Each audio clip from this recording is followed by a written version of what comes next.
Let's get right into it. Robert, what is your biggest challenge with the religion of Islam? What's your biggest challenge with it? You mean the biggest difficulty I see in it? I would say the biggest difficulty, because to me, I see it from a few different places, right? One, there's faith, meaning none of us have gone to heaven to see what heaven's going to look like. We're all taking a risk. All of us here are taking a risk.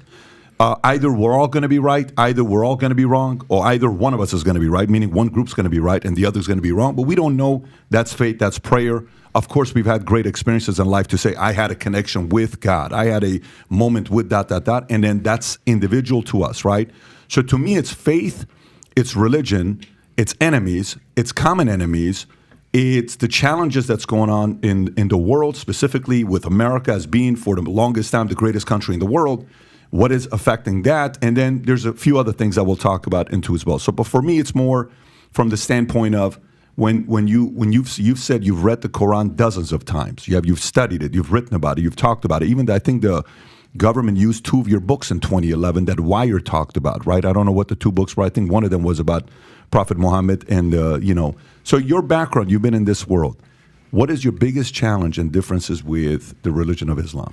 Well, probably the main thing is the sanctification of violence and the idea that God will bless and even calls upon the believers to commit acts of violence under certain circumstances. Like Rashid here is an ex-Muslim, and so under Islamic law, as it's traditionally and classically formulated, he would be put to death.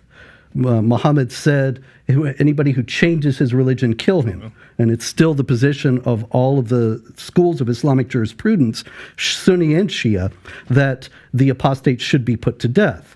Now, obviously, this is not something that means that every apostate has to always go around watching himself, because you have to have somebody who's willing to do that. But those who do it, they think, well, now I have done something that Allah has commanded, and He will bless me for doing it.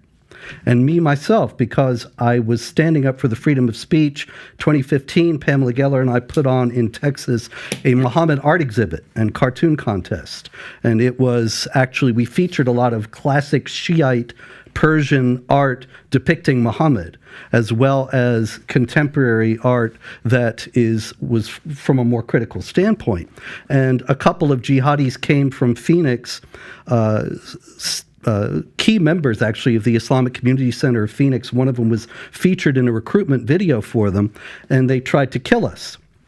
And so I actually would be also under a death sentence just for drawing Muhammad and for sponsoring people who do, which I did not in order to cause gratuitous insult, but to defend the freedom of speech and freedom of expression, which is the foundation of any genuinely free society.